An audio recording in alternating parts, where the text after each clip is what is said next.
무의식의 미로 프로이드의 이론과 현대적 적용. 1. 무의식의 세계로의 초대. 우리는 늘 의식적으로 생각하고 행동한다고 믿지만 인간의 내면에는 훨씬 더 깊고 신비로운 영역이 존재한다. 지그문트 프로이드는 인간 정신의 상당 부분이 무의식 속에서 작용한다고 보았으며 이를 통해 우리의 감정, 행동, 심지어 운명까지도 결정된다고 주장했다. 무의식은 단순히 잊힌 기억이나 억눌린 감정의 저장소가 아니다. 그것은 우리 삶을 지배하는 보이지 않는 손이며 꿈과 직관, 예지력과 같은 신비로운 현상들과도 깊이 연결되어 있다. 이 글에서는 프로이드의 무의식 이론을 살펴보고 꿈 해석과 예지력의 개념을 통해 무의식이 우리 삶에서 어떤 역할을 하는지 이해해 보고자 한다.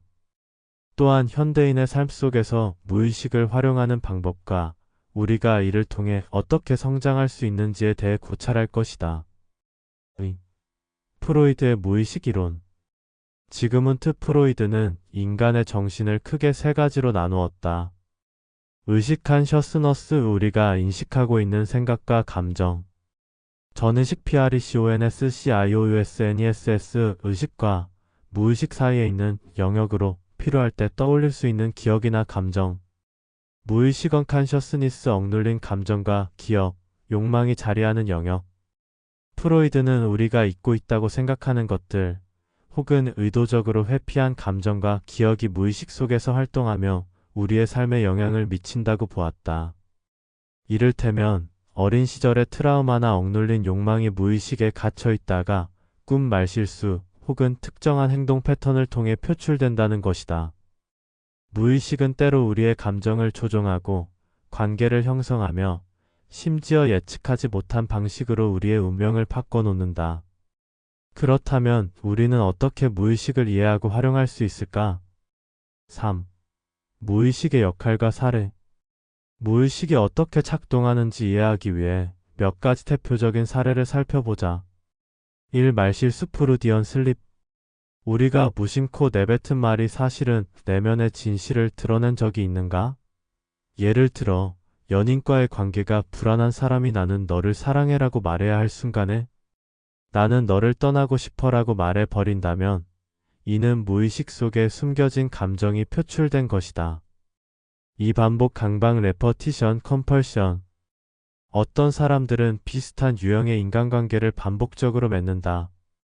가령 학창시절 부모에게 인정받지 못했던 사람이 성인이 되어 끊임없이 냉정한 연인을 선택하는 경우가 있다.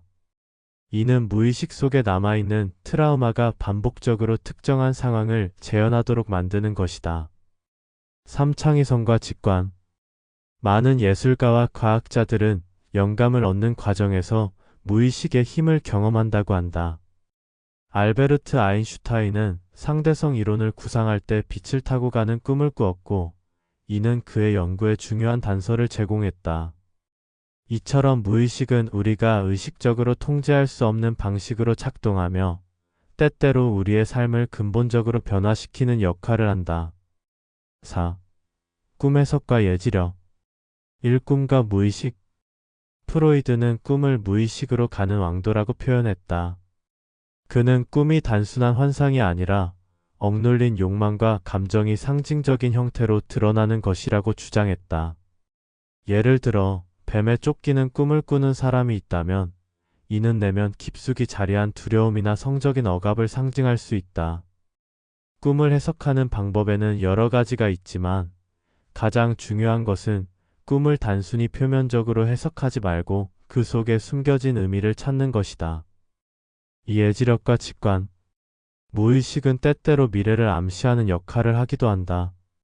어떤 사람들은 특정한 사건이 일어나기 전에 직감적으로 이를 예측하거나 꿈속에서 미래를 본 듯한 경험을 한다.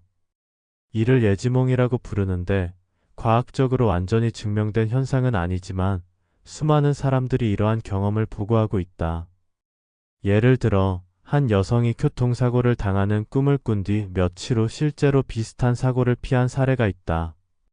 이는 무의식이 우리의 감각이 미처 인식하지 못한 정보를 포착하고 이를 상징적으로 표현한 결과일 수도 있다. 5. 현대 사회에서 무의식을 활용하는 방법. 우리는 어떻게 하면 무의식을 더 잘 활용할 수 있을까? 몇 가지 실용적인 방법을 소개한다. 1. 꿈일기 쓰기. 꿈은 무의식의 메시지를 담고 있다.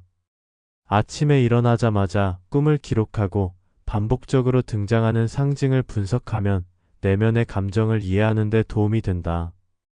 2. 명상과 자기 탐색. 명상은 의식과 무의식의 경계를 허물고 내면의 목소리를 들을 수 있도록 돕는다.